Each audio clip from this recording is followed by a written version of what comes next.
ਬਿਸਮਿਲ੍ਲਾਹਿਰਰਹਿਮਾਨਿਰਰਹੀਮ ਤੇ अस्सलाम वालेकुम।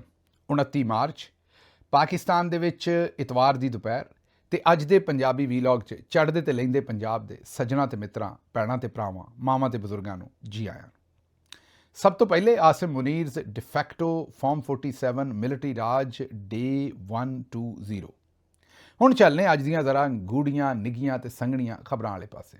ਸਭ ਤੋਂ ਪਹਿਲਾਂ ਤੇ ਤੁਹਾਨੂੰ ਅਪਡੇਟ ਦੇ ਦਈਏ, ਲਾਹੌਰ ਦੇ ਵਿੱਚ ਇੱਕ ਵੀਡੀਓ ਤੁਹਾਡੇ ਸਾਹਮਣੇ ਰੱਖੀ ਸੀ ਜਿਹਦੇ ਵਿੱਚ ਦੋ ਖਵਾਤੀਨ ਜਿਨ੍ਹਾਂ ਦੀ ਸਰਜਰੀ ਹੋ ਰਹੀ ਸੀ ਉਹਨਾਂ ਦੇ ਉੱਤੇ ਰੇਸ ਲਾਈ ਸੀ ਡਾਕਟਰਾਂ ਦੀ ਟੀਮਾਂ ਨੇ, ਦੋਵਾਂ ਨੇ, ਕਿ ਕਿਹੜਾ ਪਹਿਲਾਂ ਸਰਜਰੀ ਕਰਦਾ ਤੇ ਉਹਨਾਂ ਦੀ ਫਿਲਮ ਵੀ ਬਣਾਈ ਸੀ। ਉਹਨਾਂ ਡਾਕਟਰਸ ਦੇ ਖਿਲਾਫ ਹੁਣ ਕਾਰਵਾਈ ਸ਼ੁਰੂ ਹੋਈ ਹੈ। ਲੇਕਿਨ ਉਸੇ ਹਸਪਤਾਲ ਤੋਂ, ਲੇਡੀ ਵਿਲਿੰਗਟਨ ਹਸਪੀਟਲ ਤੋਂ, ਇੱਕ ਹੋਰ ਵੀਡੀਓ ਵਾਇਰਲ ਹੋ ਗਈ ਹੈ ਜਿਹਦੇ ਵਿੱਚ ਇਹ ਵਿਖਾਇਆ ਜਾ ਰਿਹਾ ਹੈ ਕਿ ਸਵੀਪਰ ਜਿਹੜਾ ਹੈ, ਹਾਂਜੀ, ਜਿਹੜਾ ਉੱਥੇ ਪੋਚਾ ਸ਼ੋਚਾ ਮਾਰਨ ਵਾਲਾ ਸਵੀਪਰ ਹੈ, ਉਹ ਮੇਰਾ ਖਿਆਲ ਹੈ ਜਿਹੜਾ ਵੀ ਗਾਇਨੀ ਵਾਰਡ ਹੈ ਉੱਥੇ ਕਿਸੇ ਖਾਤੂਨ ਦੀ, ਜਾਂ ਸ਼ਾਇਦ ਕੋਈ ਹੋਰ ਵਾਰਡ ਹੈ, ਮੈਂ ਤੇ ਕਿਉਂਕਿ ਫਿਜ਼ੀਸ਼ੀਅਨ ਨਹੀਂ ਪਤਾ, ਬਹਰਹਾਲ ਉਹਦੀ ਸਪਾਈਨ ਦੇ ਵਿੱਚ ਪਿੱਛੇ ਖਾਤੂਨ ਦੀ ਰੀੜ੍ਹ ਦੀ ਹੱਡੀ ਦੇ ਵਿੱਚ ਇੰਜੈਕਸ਼ਨ ਲਾ ਰਿਹਾ ਜਿਹੜਾ ਸਵੀਪਰ ਹੈ। ਉਹ ਪਹਿਲੇ ਤਾਂ ਕਿਸੇ ਨੂੰ ਪਤਾ ਨਹੀਂ ਸੀ ਲੱਗਣਾ, ਲੇਕਿਨ ਜਿਸ ਵੇਲੇ ਵੀਡੀਓ ਦੇ ਵਿੱਚ ਉਹ ਵੀਡੀਓ ਬਣ ਗਈ, ਔਰ ਵੀਡੀਓ ਅੱਜ ਕੱਲ੍ਹ ਮੈਂ ਤੁਹਾਨੂੰ ਦੱਸਿਆ ਵੀ ਸਾਰੇ ਟਿਕਟੋਕਰ ਬਣੇ ਨੇ, ਹਰ ਥਾਂ 'ਤੇ ਹਰ ਸ਼ੈ ਦੀਆਂ ਵੀਡੀਓ ਬਣਾਈਆਂ ਆਉਂਦੇ ਨੇ। ਉਹ ਜਿਸ ਵੇਲੇ ਵੀਡੀਓ ਬਣੀ ਔਰ ਬਾਅਦ 'ਚ ਵਾਇਰਲ ਹੋਈ ਤੇ ਉਹ ਜਿਹੜੇ ਜਾਣਨ ਵਾਲੇ ਸੀ ਉਹਨਾਂ ਆਖਿਆ ਤੇ ਸਵੀਪਰ ਹੈ। ਤੇ ਉਹ ਜਨਾਬੇ ਵਾਲਾ ਉਹ ਹੁਣ ਉਹ ਜ਼ਾਹਿਰ ਹੈ ਉਹਦੇ 'ਤੇ ਵੀ ਕਾਰਵਾਈ ਹੋ ਰਹੀ ਹੈ। ਇਹ ਹੁਣ ਪਤਾ ਨਹੀਂ ਲੇਡੀ ਵਿਲਿੰਗਟਨ ਹਸਪਤਾਲ ਵਾਲਿਆਂ ਨੂੰ ਹੋ ਕੀ ਗਿਆ ਹੈ। ਉੱਥੇ ਡਾਕਟਰ ਆਇਸ਼ਾ, ਡਾਕਟਰ ਤਈਬਾ ਦੀ ਗੱਲ ਕਰੀਏ ਜਾਂ ਇਹਦੀ ਸਵੀਪਰ ਦੀ ਗੱਲ ਕਰੀਏ, ਮਤਲਬ ਸਾਰੇ ਹੀ ਇੱਕੋ ਹੀ ਹੱਥ ਤੁਰੇ ਨੇ। ਮੇਰਾ ਮਤਲਬ ਕੋਈ ਵੀ ਆਪਣੇ ਜਿਹੜੇ ਉਹਨਾਂ ਦੇ ਅਸਲ ਕੰਮ ਨੇ ਉਹਦੇ ਉੱਤੇ ਤਵੱਜੋ ਨਹੀਂ। ਅਗਲੀ ਸੁਣ ਲਓ, ਲਾਹੌਰ ਦੇ ਵਿੱਚ ਇੱਕ ਹੋਰ ਨਾਇਬ ਕਾਸਦ LDA ਦੇ ਵਿੱਚ ਕੰਮ ਕਰਦਾ, ਇਹ ਜਿਹੜੀ ਇਸ ਵੇਲੇ ਮਰੀਮ ਸਾਹਿਬਾ ਨੇ ਜਿਹੜੀਆਂ ਅਥਾਰਟੀਆਂ ਵਗੈਰਾ ਬਣਾਈਆਂ ਨੇ, ਉਹਨਾਂ ਅਥਾਰਟੀਆਂ ਦੇ ਵਿੱਚ ਮੇਰਾ ਖਿਆਲ ਹੈ ਇਹ ਜਿਹੜੀਆਂ ਅੱਜ ਕੱਲ੍ਹ ਫੋਰਸ ਬਣਾਈਆਂ ਨੇ, ਪੈਰਾ ਫੋਰਸ ਤੇ ਪਤਾ ਨਹੀਂ ਭੈੜਾ ਫੋਰਸ ਤੇ ਚੰਗੀ ਫੋਰਸ, ਜਿਹੜੀ ਪੈਰਾ ਫੋਰਸ ਹੈ ਉਹਦੇ ਤਹਿਤ ਇਸ ਨਾਇਬ ਕਾਸਦ ਨੇ, ਉਰਫੇ ਆਮ ਦੇ ਵਿੱਚ ਮਾਯੂਬ ਨਾ ਸਮਝਿਆ ਜਾਂਦਾ ਲੇਕਿਨ ਚਪੜਾਸੀ ਜਿਹਨੂੰ ਕਹਿ ਦਿੰਦੇ ਨੇ, ਨਾਇਬ ਕਾਸਦ ਨੇ ਦੁਕਾਨਾਂ ਸੀਲ ਕਰਾ ਦਿੱਤੀਆਂ ਲੋਕਾਂ ਦੀਆਂ, ਔਰ ਫਿਰ ਉਹਨਾਂ ਦੇ ਕੋਲੋਂ ਲੱਖ ਰੁਪਈਆ ਲੈ ਕੇ ਉਹਨਾਂ ਦੀਆਂ ਦੁਕਾਨਾਂ ਜਿਹੜੀਆਂ ਉਹ ਖੁਲਵਾ ਦਿੱਤੀਆਂ। ਕਈਆਂ ਦੀਆਂ ਖੁਲਵਾ ਦਿੱਤੀਆਂ, ਵਿੱਚੋਂ ਕਈਆਂ ਦੇ ਕੋਲੋਂ ਲੱਖ ਮੰਗਦਾ ਸੀ ਤੇ ਉਹਨਾਂ ਜਾ ਕੇ ਕੰਪਲੇਨ ਕਰ ਦਿੱਤੀ, ਰੌਲਾ ਦਿੱਤਾ ਤੇ ਹੁਣ ਉਹ ਰੌਲਾ ਬਣਿਆ ਤੇ ਨਾਇਬ ਕਾਸਦ ਨੂੰ DG LDA ਜਿਹੜਾ ਉਹਨਾਂ ਨੇ ਆਪਣਾ ਸਸਪੈਂਡ ਕਰ ਦਿੱਤਾ। ਹੁਣ ਨਾਇਬ ਕਾਸਦ ਦੀ ਤੇ ਅਥਾਰਟੀ ਨਹੀਂ ਨਾ ਕਿ ਉਹ ਦੁਕਾਨ ਬੰਦ ਕਰ ਦੇ ਜਾਂ ਦੁਕਾਨ ਖੋਲ੍ਹ ਦੇ, ਉੱਤੇ ਤੇ ਕੋਈ ਆਲਾ ਅਫਸਰ ਇਹ ਸਾਰੇ ਕੰਮ ਕਰ ਰਿਹਾ ਸੀ। ਨਾਇਬ ਕਾਸਦ ਤੇ ਉਹਨਾਂ ਦਾ ਅੱਗੋਂ ਫਰੰਟ ਮੈਨ ਸੀ ਜਿਹੜਾ ਉਹਨਾਂ ਦੇ ਥਾਂ ਤੇ ਪੈਸੇ ਫੜ ਰਿਹਾ ਸੀ। ਲੇਕਿਨ ਕਿਸੇ ਨੇ ਉੱਤੇ ਵਾਲੇ ਨੂੰ ਕੁਝ ਨਹੀਂ ਪੁੱਛਿਆ, ਕਿਸੇ ਨੇ, ਉਹ ਆਂਦੇ ਨੇ ਉਤਲੇ ਨੂੰ ਉਤਲਾ ਹੀ ਜਾਣੇ, ਕਿਸੇ ਨੇ ਉੱਤੇ ਵਾਲੇ ਨੂੰ ਨਾ ਪੁੱਛਿਆ, ਨਾਇਬ ਕਾਸਦ ਨੂੰ ਫੜਕਾਤਾ ਹੈ। ਔਰ ਜ਼ਾਹਿਰ ਹੈ ਨਾਇਬ ਕਾਸਦ ਨੂੰ ਫੜਕਾਉਣਾ ਚਾਹੀਦਾ, ਮੈਂ ਨਹੀਂ ਆਂਦਾ ਵੀ ਉਹਨੂੰ ਨਾ ਫੜਕਾਓ, ਕਿਉਂਕਿ ਉਹ ਫਰੰਟ ਮੈਨ ਜੋ ਬਣਿਆ ਸੀ। ਲੇਕਿਨ ਉਹ ਫਰੰਟ ਮੈਨ ਜਿਹੜਾ ਸੀ ਉਹ ਤੇ ਫੜ ਲਿਆ, ਲੇਕਿਨ ਜਿਹਦਾ ਉਹ ਫਰੰਟ ਮੈਨ ਹੈ ਉਹਦੇ ਬਾਰੇ ਪਤਾ ਨਹੀਂ ਕੀਤਾ ਵੀ ਇਹ ਪੈਸੇ ਰੁਪਈਏ ਅਸਲ ਦੇ ਵਿੱਚ ਜਾਣ ਕਿੱਥੇ ਡਏ ਸਨ। ਇੱਕ ਲੇਡੀ ਵਿਲਿੰਗਟਨ ਹਸਪਤਾਲ ਦੇ ਵਿੱਚ ਜਿਹੜਾ ਸਵੀਪਰ ਹੈ ਉਹ ਉੱਥੇ ਸਰਜਨ ਬਣਿਆ, ਤੇ ਇੱਥੇ ਜਿਹੜਾ ਨਾਇਬ ਕਾਸਦ ਹੈ ਉਹ ਮੈਜਿਸਟ੍ਰੇਟ ਬਣਿਆ, ਉਹ ਦੁਕਾਨਾਂ ਬੰਦ ਕਰਾ ਰਿਹਾ ਤੇ ਦੁਕਾਨਾਂ ਖਿਲਾ ਰਿਹਾ। ਮੈਂ ਕਿਹਾ ਸਵਾਦ ਨਹੀਂ ਵੈਸੇ ਆ ਗਿਆ। ਵੈਸੇ ਗੱਲ ਤੇ ਇਸ ਤਰ੍ਹਾਂ ਹੀ ਹੈ, ਬੰਦਾ ਮੈਟ੍ਰਿਕ ਹੋਵੇ ਜਾਂ FA ਹੋਵੇ ਤੇ ਅੱਜ ਕੱਲ੍ਹ ਇਹ ਹੀ ਨੌਕਰੀਆਂ ਲੱਭਦੀਆਂ ਨੇ। ਜਦੋਂ ਉਹ ਵੇਖਦੇ ਨੇ ਵੀ ਮੈਟ੍ਰਿਕ FA ਵਾਲੀ ਜਿਹੜੀ ਬੀਬੀ ਹੈ, ਜਿਹਨੇ ਮੈਟ੍ਰਿਕ ਵੀ ਵੈਸੇ ਪੂਰੇ ਤਰੀਕੇ ਨਾਲ ਨਹੀਂ ਕੀਤਾ, ਉਹ ਬੈਠੀ ਚੀਫ ਮਿਨਿਸਟਰ, ਤੇ ਉਹਨਾਂ ਦਾ ਵੀ ਦਿਲ ਕਰਦਾ ਵੀ ਅਸੀਂ ਸਵੀਪਰ ਕਿਉਂ ਰਹੀਏ, ਅਸੀਂ ਸਰਜਨ ਕਿਉਂ ਨਾ ਬਣੀਏ। ਉਹ ਵੀ ਠੋਕੀ ਆਉਂਦੇ ਨੇ ਜਨਾਬੇ ਵਾਲਾ, ਟੀਕੇ ਤੇ ਟੀਕਾ, ਔਰ ਦੂਸਰੇ ਪਾਸੇ ਉਹ ਦੁਕਾਨਾਂ ਬੰਦ ਕਰ ਰਹੇ ਨੇ। ਤੇ ਇਹ ਜਨਾਬ ਦੋ ਖਬਰਾਂ ਨੇ। ਤੀਸਰੀ ਲੈ ਲਓ ਖਬਰ, ਤਹਿਰੀਕੇ ਇਨਸਾਫ ਦੇ ਜਾਰੀ ਕਰਦਾ ਜਿਹੜੇ ਸਿਹਤ ਕਾਰਡ ਸਨ ਉਹ ਤੇ ਖਤਮ ਕਰ ਦਿੱਤੇ ਸਨ ਬਾਜੀ ਮਰੀਮ ਨੇ, ਕਿਉਂਕਿ ਉਹ ਲੋਕੀ ਉਹਨਾਂ ਨੂੰ ਇਮਰਾਨ ਖਾਨ ਨਾਲ ਐਸੋਸੀਏਟ ਕਰਦੇ ਸਨ।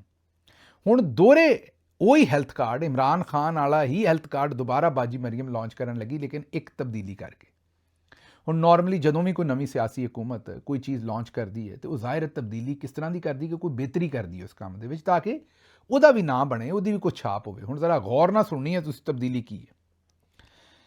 ਤਬਦੀਲੀ ਇਹ ਹੈ ਕਿ ਪਹਿਲੇ ਜਿਹੜੇ ਇਮਰਾਨ ਖਾਨ ਸਾਹਿਬ ਦੇ ਹੈਲਥ ਕਾਰਡ ਸਨ ਉਹਨਾਂ ਦੇ ਵਿੱਚ ਤਕਰੀਬਨ ਪੰਜਾਬ ਦੇ ਸਾਰੇ ਹੀ ਅੱਛੇ ਪ੍ਰਾਈਵੇਟ ਹਸਪੀਟਲ ਜਿਹੜੇ ਨੇ ਉੱਥੋਂ ਜਾ ਕੇ ਤੁਸੀਂ ਇਲਾਜ ਕਰਵਾ ਸਕਦੇ ਹੋ, ਔਰ ਜਿਹੜੇ ਅੱਛੇ ਸਰਕਾਰੀ ਹਸਪਤਾਲ ਨੇ ਉਹ ਵੀ ਪ੍ਰਾਈਵੇਟਲੀ ਅਗਰ ਮਰੀਜ਼ ਦਾ ਇਲਾਜ ਕਰਦੇ ਸਨ ਤੇ ਉਹਨਾਂ ਨੂੰ ਵੀ ਕੋਈ ਨਾ ਕੋਈ ਪੈਸੇ ਉੱਥੋਂ ਲੱਭ ਜਾਂਦੇ ਸਨ, ਤਾਂ ਕਿ ਮਰੀਜ਼ ਨੂੰ ਫੌਰੀ ਤੌਰ 'ਤੇ ਉਹਦਾ ਇਲਾਜ ਹੋਵੇ। ਉਹਨੂੰ ਜਿਸ ਤਰ੍ਹਾਂ ਪ੍ਰਾਈਵੇਟ ਹਸਪਤਾਲਾਂ ਦੇ ਵਿੱਚ ਉਹਨੂੰ ਚੰਗੀ ਤਰ੍ਹਾਂ ਟਰੀਟ ਕੀਤਾ ਜਾਂਦਾ, ਉਹਨੂੰ ਸਰਕਾਰੀ ਦੇ ਵਿੱਚ ਵੀ ਪ੍ਰਾਈਵੇਟ ਵਾਰਡ ਦੇ ਵਿੱਚ ਉਸ ਤਰ੍ਹਾਂ ਹੀ ਟਰੀਟ ਕੀਤਾ ਜਾਵੇ। ਹੈਲਥ ਕਾਰਡ ਉਹ ਸਾਰੀਆਂ ਚੀਜ਼ਾਂ ਕਵਰ ਕਰਦਾ ਸੀ।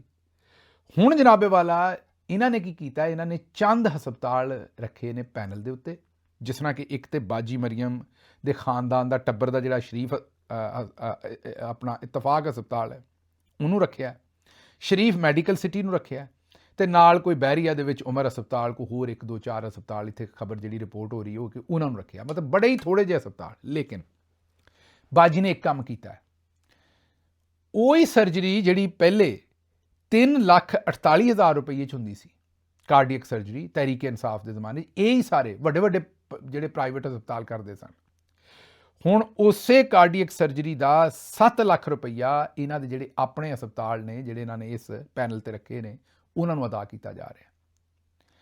3,48,000 ਤੇ 7 ਲੱਖ, ਇਹ ਦੁੱਗਣੇ ਨਹੀਂ ਬਣਦੇ ਅਗਰ ਤੁਸੀਂ ਮਾਫ ਕਰੋ ਤੇ। ਇਹ ਹੁਣ ਤੁਸੀਂ ਗੌਰ ਕਰ ਲਓ ਕਿ ਜਿਹੜਾ ਕੰਮ ਉਦੋਂ ਅੱਧਿਆਂ ਪੈਸਿਆਂ 'ਚ ਸਾਰੇ ਪ੍ਰਾਈਵੇਟ ਹਸਪਤਾਲਾਂ 'ਚ ਹੋ ਰਿਹਾ ਸੀ, ਉਹ ਉਹਨਾਂ ਨੇ ਹੁਣ ਸਿਰਫ ਆਪਣੇ ਜਿਹੜੇ ਚੰਦ ਪ੍ਰਾਈਵੇਟ ਹਸਪਤਾਲ ਉਹਨਾਂ ਦੇ ਪੈਨਲ ਤੇ ਨੇ, ਉਹਨਾਂ ਨੇ ਕਿਹਾ ਜੀ ਉੱਥੇ 7 ਲੱਖ ਰੁਪਏ 'ਚ ਹੋਏਗਾ। ਮੈਂ ਕਿਹਾ ਸਵਾਦ ਨਾ ਆਏ ਤੇ ਪੈਸੇ ਵਾਪਸ। ਬਾਜੀ ਇਹੋ ਜਿਹੀਆਂ ਬਦਦੁਆਵਾਂ ਲੋਕਾਂ ਕੋਲੋਂ ਲੈ ਰਹੀ ਹੈ ਕਿ ਮੇਰੀ ਸਮਝ ਤੋਂ ਬਾਹਰ ਹੈ ਕਿ ਬਾਜੀ ਨੂੰ ਪਤਾ ਨਹੀਂ ਮਰਨਾ ਭੁੱਲਿਆ ਕਿ ਲੋਕਾਂ ਲਈ ਕਿੱਡਾ ਵੱਡਾ ਅਜ਼ਾਬ ਇਹਨਾਂ ਨੇ ਹੈਲਥ ਕਾਰਡ ਬੰਦ ਕਰਕੇ ਕੀਤਾ, ਤੇ ਹੁਣ ਉਸੇ ਹੈਲਥ ਕਾਰਡ ਨਾਲ ਕਰ ਕੀ ਰਹੇ ਨੇ।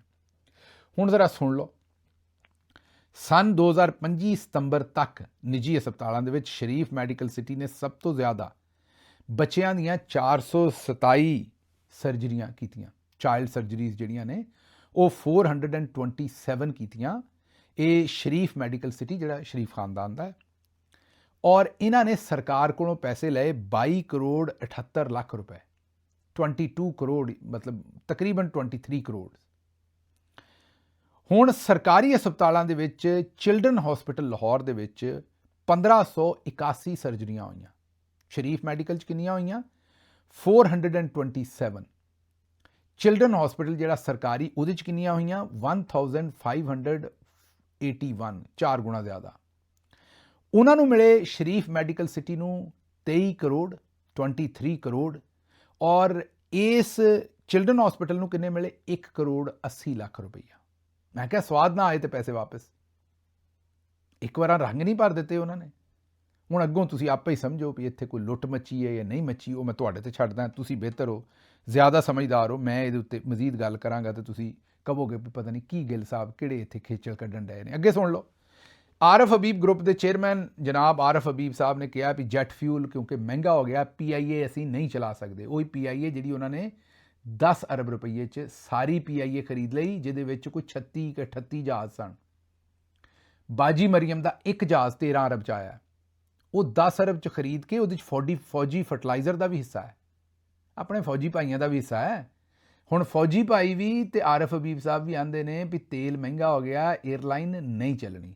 ਦੁਨੀਆ ਦੇ ਵਿੱਚ ਕਿਸੇ ਮੁਲਕ ਨੇ, ਕਿਸੇ ਪ੍ਰਾਈਵੇਟ ਏਅਰਲਾਈਨ ਨੇ, ਕਿਸੇ ਸਰਕਾਰੀ ਏਅਰਲਾਈਨ ਨੇ ਅਜੇ ਤੱਕ ਐਲਾਨ ਨਹੀਂ ਕੀਤਾ ਵੀ ਏਅਰਲਾਈਨ ਨਹੀਂ ਚੱਲਣੀ, ਤੇਲ ਮਹਿੰਗਾ ਹੋ ਗਿਆ। ਇਹ ਵਾਦ ਸ਼ਰਫ ਜਿਹੜਾ ਨੰਬਰ 1 ਦੇ ਉੱਤੇ PIA ਆਈ, ਉਹਨਾਂ ਨੇ ਕਿਹਾ ਕਿ PIA ਬੰਦ ਨਹੀਂ ਚੱਲੇਗੀ। PIA ਆਖਰਕਾਰ ਬੰਦ, ਉਹ ਭਾਵੇਂ ਮੇਰਾ ਮਤਲਬ ਮੁਕੰਮਲ ਬੰਦ ਨਹੀਂ ਹੋਏਗੀ, ਤੜੀ ਲਾਉਣਗੇ, ਉਹ ਤੇਲ ਸਸਤਾ ਕਰ ਦੇਣਗੇ ਫਿਰ ਚਲਾਉਣਗੇ। ਲੇਕਿਨ ਤੁਸੀਂ ਗੌਰ ਕਰੋ ਇਹਨਾਂ ਨੂੰ ਕਿ ਜਿੱਦਣ ਤੇਲ ਸਸਤਾ ਹੋਇਆ ਨਾ, ਕਿਰਾਏ ਸਸਤੇ ਨਹੀਂ ਕਰਨੇ, ਉਦੋਂ ਵੀ ਕਿਰਾਏ ਹੀ ਰੱਖਣੇ ਨੇ। ਲੇਕਿਨ ਹੁਣ ਤੇਲ ਮਹਿੰਗਾ ਹੋਇਆ ਤੇ ਆਂਦੇ ਨੇ ਵੀ ਇਹ ਨਹੀਂ ਚੱਲ ਸਕਦੀ। ਅੱਛਾ ਜੀ, ਮਰਜ਼ੀ ਹੈ ਤੁਹਾਡੀ। ਅੱਗੇ ਚੱਲਨੇ। ਅੱਛਾ, ਜਿਹੜੇ ਨਸੀਮ ਸ਼ਾਹ ਸਾਹਿਬ ਨੇ, ਉਹਨਾਂ ਇੱਕ ਟਵੀਟ ਕਰ ਦਿੱਤਾ ਸੀ ਮਰੀਮ ਸਾਹਿਬਾ ਦੇ ਬਾਰੇ ਵੀ ਇਹ ਕੋਈ ਕੁਈਨ ਹੈ ਜਿਹਨੂੰ ਜਿਸ ਤਰ੍ਹਾਂ ਦਾ ਪ੍ਰੋਟੋਕੋਲ ਦੇ ਰਹੇ ਹੋ। ਮਰੀਮ ਸਾਹਿਬਾ ਕੋਈ ਕੁਈਨ ਤੇ ਨਹੀਂ ਹੈਗੇ ਕਿ ਉਹਨਾਂ ਨੂੰ ਇਹੋ ਜਿਹਾ ਪ੍ਰੋਟੋਕੋਲ ਦੇ ਰਹੇ ਹੋ। ਉਹਨਾਂ ਦੇ ਮਗਰ ਜਨਾਬ ਲੱਠ ਲੈ ਕੇ ਮਗਰ ਪੈ ਗਏ ਨੇ ਕ੍ਰਿਕਟ ਬੋਰਡ ਵਾਲੇ। ਉਹਨਾਂ ਨੂੰ ਕਿਹਾ ਤੁਹਾਡੀ ਐਸੀ ਦੀ ਤੈਸੀ, ਤੁਹਾਨੂੰ ਤੁਹਾਡੀਆਂ ਅਸੀਂ ਫੱਟੀਆਂ ਉਖੇੜ ਦੇਣੀਆਂ ਨੇ। ਉਹ ਹੁਣ ਜਿਹੜੇ ਨਸੀਮ ਸ਼ਾਹ ਸਾਹਿਬ ਨੇ, ਉਹਨਾਂ ਦੇ ਉੱਤੇ ਕਮੇਟੀ ਪਾ ਦਿੱਤੀ ਕਿ ਇਹ ਗੁਸਤਾਖੀ ਮਲਕਾ ਦੇ ਹੱਕ 'ਚ ਤੁਸੀਂ ਕਿਉਂ ਕਰ ਦਿੱਤੀ। ਅੱਗੋਂ ਜਿਹੜੇ ਦਾਦਾ ਜੀ ਨੇ, ਜਿਨ੍ਹਾਂ ਨੂੰ ਮਰੀਮ ਸਾਹਿਬਾ ਦਾਦਾ ਕਹਿੰਦੀਆਂ ਨੇ, ਰਜ਼ੀ ਦਾਦਾ, ਉਹਨਾਂ ਇੱਕ ਨਵਾਂ ਹੀ ਟਵੀਟ ਕਰਕੇ ਕੱਟਾ ਖੋਲ੍ਹ ਦਿੱਤਾ ਹੈ।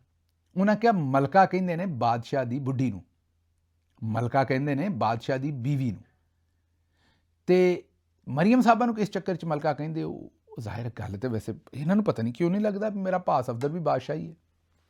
ਲੇਕਿਨ ਰਜ਼ੀ ਦਾਦਾ ਸਾਹਿਬ ਨੇ ਕਿਹਾ ਵੀ ਮਲਕਾ ਕਹਿੰਦੇ ਨੇ ਬਾਦਸ਼ਾਹ ਦੀ ਬੇਗਮ ਨੂੰ, ਬੁੱਢੀ ਨੂੰ, ਤੇ ਮਰੀਮ ਸਾਹਿਬਾ ਤੇ ਹੈਗੇ ਨੇ ਨਵਾਜ਼ ਸ਼ਰੀਫ ਦੀਆਂ ਸਾਹਿਬਜ਼ਾਦੀ, ਔਰ ਨਵਾਜ਼ ਸ਼ਰੀਫ ਬਾਦਸ਼ਾਹ ਹੈ।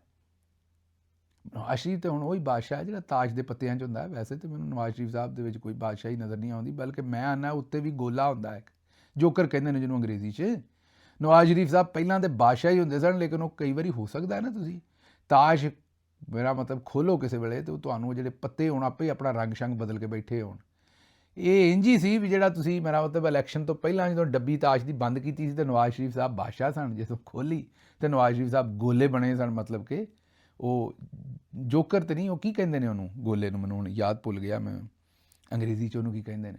ਜੋਕਰ ਤੇ ਹੋਰ ਹੁੰਦਾ ਹੈ, ਉਹ ਮੇਰੇ ਹੁਣ ਜ਼ੇਨ 'ਚੋਂ ਨਿਕਲ ਗਿਆ ਉਹਨੂੰ ਕੀ ਕਹਿੰਦੇ ਨੇ। ਬਹਰਹਾਲ ਚਲੋ, ਉਹ ਜਨਾਬ ਨਵਾਜ਼ ਸ਼ਰੀਫ ਸਾਹਿਬ ਤੇ ਗੋਲੇ ਨੇ। ਵੈਸੇ ਨਵਾਜ਼ ਸ਼ਰੀਫ ਸਾਹਿਬ ਕਿਹੜਾ ਅੰਗਰੇਜ਼ ਨੇ ਵੀ ਉਹਨਾਂ ਨੂੰ ਅੰਗਰੇਜ਼ੀ 'ਚ ਕੁਝ ਕਹਿਣਾ ਹੈ, ਗੋਲਾ ਹੀ ਠੀਕ ਹੈ ਜਿਹੜਾ ਲਫ਼ਜ਼ ਹੈ। ਇਹ ਉਹ ਬੇਗੀ, ਗੋਲਾ, ਬਾਦਸ਼ਾਹ ਤੇ ਯੱਕਾ। ਤੇ ਬਹਰਹਾਲ ਨਵਾਜ਼ ਸ਼ਰੀਫ ਸਾਹਿਬ ਜਿਹੜੇ ਨੇ ਉਹ ਹੁਣ ਗੋਲੇ ਨੇ ਤਾਸ਼ ਦੇ, ਤੇ ਇਹ ਆਂਦੇ ਨੇ ਵੀ ਨਹੀਂ ਉਹ ਬਾਦਸ਼ਾਹ ਨੇ, ਤੇ ਇਹਨਾਂ ਦੀ ਧੀ ਜਿਹੜੀ ਉਹਨੂੰ ਸ਼ਹਿਜ਼ਾਦੀ ਕਹੋ, ਮਲਕਾ ਨਾ ਕਹੋ। ਇਹ ਜ਼ਰਾ ਤੁਸੀਂ ਮੈਨੂੰ ਕੌਮੈਂਟਸ 'ਚ ਦੱਸਣਾ ਵੀ ਇਹ ਦਾਦਾ ਸਾਹਿਬ ਕਿਹੜੇ ਪਾਸੇ ਨੂੰ ਇਸ਼ਾਰੇ ਕਰਦੇ ਨੇ, ਕੀ ਗੱਲਾਂ ਕਰਦੇ ਨੇ। ਪਾਸ ਹਫ਼ਤੇ ਨੂੰ ਟਿਚਰਾਂ ਕਰਦੇ ਨੇ, ਕਿਸੇ ਹੋਰ ਨੂੰ ਕਰਦੇ ਨੇ, ਇਹਨਾਂ ਨੂੰ ਇਹ ਟਵੀਟ ਕਰਨ ਦੀ ਕੀ ਲੋੜ ਪੈ ਗਈ। ਤੇ ਲੋਕੀ ਮਲਕਾ ਕਿਉਂ ਕਹਿ ਰਹੇ ਨੇ ਮਰੀਮ ਸਾਹਿਬਾ ਨੂੰ, ਇਹ ਮੈਨੂੰ ਤੁਸੀਂ ਜ਼ਰਾ ਸਮਝਾਉਣਾ ਸਾਰੀ ਗੱਲ। ਮੇਰੇ ਨਹੀਂ ਇਲਮ ਦੇ ਵਿੱਚ ਆਈ ਪੀ ਇਹ ਸਾਰਾ ਰੌਲਾ ਕੀ ਹੈ। ਅੱਛਾ ਖੈਰ ਜੀ, ਹੁਣ ਨਸੀਮ ਸ਼ਾਹ ਸਾਹਿਬ ਨੂੰ ਸੂਲੀ ਤੇ ਲਟਕਾਉਣਾ ਹੈ ਜੀ ਕਿ ਉਹਨਾਂ ਨੇ ਇੱਕ ਟਵੀਟ ਕਿਉਂ ਕਰ ਦਿੱਤਾ। ਉਹ ਟਵੀਟ ਇਹ ਕੀਤਾ ਸੀ ਕਿ ਮਰੀਮ ਸਾਹਿਬਾ ਉੱਥੇ ਕਜ਼ਾਫੀ ਸਟੇਡੀਅਮ ਆਏ ਤੇ ਇਹਨਾਂ ਨੂੰ ਪ੍ਰੋਟੋਕੋਲ ਜਿਹੜਾ ਉਹ ਮਲਕਾ ਵਾਲਾ ਕਿਉਂ ਦੇ ਰਹੇ। ਉਹਨਾਂ ਫਿਰ ਟਵੀਟ ਡਿਲੀਟ ਕਰ ਦਿੱਤਾ, ਆਖਿਆ ਮੇਰਾ ਟਵਿੱਟਰ ਅਕਾਊਂਟ ਜਿਹੜਾ ਉਹ ਹੈਕ ਹੋ ਗਿਆ ਸੀ। ਭਾਈ ਯਾਰ ਇੰਨੀ ਕਾਫੀ ਹੈ। ਲੇਕਿਨ ਹੁਣ ਉਹਨਾਂ ਦੇ ਉੱਤੇ ਇਨਕੁਆਇਰੀ ਬਣਾਤੀ, ਉਹਨਾਂ ਦਾ ਕਰੀਅਰ ਤਬਾਹ ਕਰਨਗੇ, ਉਹਨਾਂ ਨੂੰ ਸੂਲੀ ਤੇ ਲਟਕਾਉਣਗੇ। ਮਾੜਾ ਬੰਦਾ ਜੋ ਹੈ ਉਹਨਾਂ ਨੂੰ ਹੁਣ ਇਹ ਬਾਜੀ ਤੇ ਚੁੜੇਲ ਹੈ, ਜਿਹਦੇ ਮਗਰ ਪੈਂਦੀ ਉਹਨੂੰ ਖਾ ਜਾਂਦੀ ਹੈ।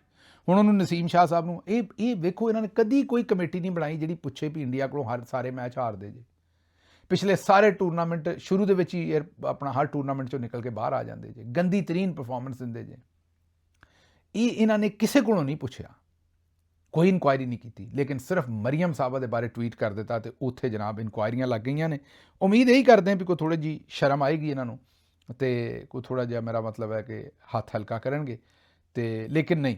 ਅੱਛਾ ਜੀ, ਇਹ ਇੱਕ ਵੀਡੀਓ ਹੈ ਤੁਹਾਡੇ ਸਾਹਮਣੇ ਰੱਖ ਦਈਏ। ਇੱਕ ਇਮਾਮ ਮਸਜਿਦ ਜਿਹੜੇ ਨੇ ਉਹ ਇਸਲਾਮਾਬਾਦ ਦੇ ਵਿੱਚ ਫਜ਼ਾਇਲ ਬਿਆਨ ਕਰ ਰਹੇ ਸਨ ਕਿ ਈਰਾਨ ਦੇ ਖਿਲਾਫ ਕਿਵੇਂ ਜੰਗ ਸ਼ੰਗ ਕਰਨੀ ਚਾਹੀਦੀ ਹੈ ਤੇ ਈਰਾਨ ਦੇ ਖਿਲਾਫ ਨਿਕਲਣਾ ਚਾਹੀਦਾ ਹੈ। ਈਰਾਨ ਬੜਾ ਜ਼ੁਲਮ ਕਰ ਰਿਹਾ ਹੈ ਤੇ ਸਾਨੂੰ ਆਪਣੇ ਜਿਹੜੇ ਸਾਡੇ ਨਿਜ਼ਾਮਦੀਨ ਸਾਹਿਬ ਨੇ ਉਹਨਾਂ ਦੇ ਨਾਲ ਖਲੋਣਾ ਚਾਹੀਦਾ ਹੈ। ਤੇ ਉੱਥੇ ਇੱਕ ਜਵਾਨ ਜਿਹੜਾ ਅੱਜ ਕੱਲ੍ਹ ਤੁਹਾਨੂੰ ਪਤਾ ਲੋਕਾਂ ਨੂੰ ਸ਼ਊਰ ਤੇ ਹੈ, ਉਹਨਾਂ ਮੌਲਵੀ ਸਾਹਿਬ ਨੂੰ ਪੁੱਛਿਆ ਵੀ ਇਹ ਤੁਸੀਂ ਕਿਹੜਾ ਝੂਠ ਮਾਰਨ ਡਏ ਹੋ, ਈਰਾਨ ਨੇ ਐਸਾ ਕਿਹੜਾ ਭੈੜਾ ਕੰਮ ਕਰ ਦਿੱਤਾ ਜਿਹੜਾ ਸਾਨੂੰ ਉਹਦੇ ਖਿਲਾਫ ਜੰਗ ਕਰਨੀ ਚਾਹੀਦੀ ਹੈ, ਕੀ ਤੁਸੀਂ ਇੱਥੇ ਵੇਚਣ ਡਏ ਹੋ ਕੰਮ, ਈਰਾਨ ਨੇ ਕਿਹੜਾ ਜ਼ੁਲਮ ਕਰ ਦਿੱਤਾ, ਉਹਦੇ ਤੇ ਉਲਟਾ ਜ਼ੁਲਮ ਹੋ ਰਿਹਾ। ਤੇ ਉਹਦੇ ਗਲ ਪੈ ਗਏ ਮੌਲਵੀ ਸਾਹਿਬ ਵੀ ਬਹਿ ਜਾ ਤੂੰ ਨਾ ਗੱਲ ਕਰ, ਤੂੰ ਨਮਾਜ਼ ਪੜ੍ਹ, ਜਿਹੜਾ ਕੰਮ ਕਰਨਾ ਹੈ ਤੂੰ ਸਵਾਲ ਨਾ ਕਰ। ਲੇਕਿਨ ਇਹ ਸਵਾਦ ਆ ਗਿਆ ਜ਼ਰਾ ਲੋਕਾਂ ਨੂੰ, ਜਿਹੋ ਜਿਹਾ ਸ਼ਊਰ ਆਇਆ ਹੁਣ ਮੌਲਵੀ ਸਾਹਿਬਾਨ ਜਿਹੜੇ ਨੇ ਉਹ ਆਪਣੀ ਮਰਜ਼ੀ ਦਾ ਕੰਮ ਮਸੀਤਾਂ ਦੇ ਵਿੱਚ ਬਹਿ ਕੇ ਵੀ ਪਾ ਨਹੀਂ ਸਕਦੇ। ਇਹ ਬਹਰਹਾਲ ਇੱਕ ਕੰਮ ਚੰਗਾ ਕਰ ਗਿਆ ਖਾਨ। ਅਗਲੀ ਗੱਲ ਤੁਸੀਂ ਆਪ ਹੀ ਸਮਝਦੇ ਹੋ ਵੀ ਕਿਹੜੇ ਬੰਦੇ ਨੂੰ ਕੀ ਕਰ ਗਿਆ ਖਾਨ, ਇਹ ਸਾਰਿਆਂ ਨੂੰ ਪਤਾ ਹੈ। ਲੇਕਿਨ ਕਹਿਣ ਦਾ ਮਤਲਬ ਇਹ ਹੈ ਕਿ ਸ਼ਊਰ ਖਾਨ ਸਾਹਿਬ ਸਾਰਿਆਂ ਨੂੰ ਦੇ ਗਏ ਨੇ ਤੇ ਹੁਣ ਬੰਦੇ ਜਿਹੜੇ ਨੇ ਉਹ ਹਰ ਥਾਂ ਤੇ ਸਵਾਲ ਪੁੱਛਦੇ ਨੇ, ਜਿਹਦੀ ਵਜ੍ਹਾ ਤੋਂ ਲੋਕਾਂ ਨੂੰ ਤਕਲੀਫ ਹੈ। ਇਹ ਜ਼ਰਾ ਵੀਡੀਓ ਵੇਖੋ।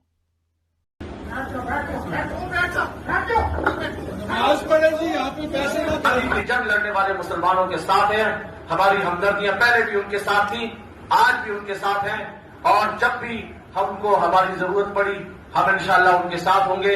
हरमैन शरीफैन की हिफाजत के लिए हम कमर बस्ता है, हम वतन अजीज की हिफाजत के लिए कमर बस्ता है, और अपने मुल्क के इदारों के साथ, कौमी सलामती के इदारों के साथ शाना बशाना खड़े हैं। अल्लाह रब्बुल इज्जत हमारा हामी और नासिर हो। वाखिर दावाना अल्हम्दुलिल्लाहि रब्बिल आलमीन।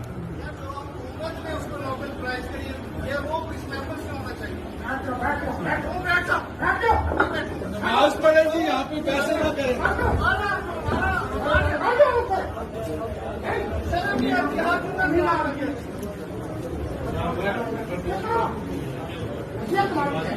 मस्जिद में नमाज पढ़ने वाले गालियां ਵੇਖ ਲਈ ਜੇ। ਮੈਨੂੰ ਇੱਥੋਂ ਦਿਓ ਇਜਾਜ਼ਤ ਤੇ ਰੱਬ ਰੱਖ।